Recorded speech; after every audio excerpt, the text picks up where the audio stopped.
Hi అండి, అందరికీ నమస్తే. ఈరోజు మనం వారం పాటు నిల్వ ఉండే టొమాటో కొత్తిమీర పచ్చడి ఎలా చేయాలో ఈ వీడియోలో తెలుసుకుందాం. ఇది ఇడ్లీ దోశలోకే కాదండి, రైస్లోకి కూడా చాలా బాగుంటుంది. దీనికోసం ముందుగా స్టవ్ మీద కడాయి పెట్టుకొని ఒక స్పూన్ మెంతులు, ఒక స్పూన్ ఆవాలు వేసి దోరగా వేయించుకొని గిన్నెలోకి తీసుకోండి.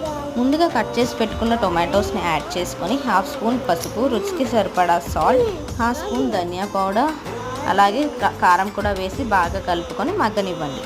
టొమాటోస్ మగ్గిన తర్వాత కొత్తిమీరని వేసుకొని ఒక పెద్ద నిమ్మకాయ సైజంత చింతపండును కూడా యాడ్ చేసుకొని మగ్గనివ్వండి.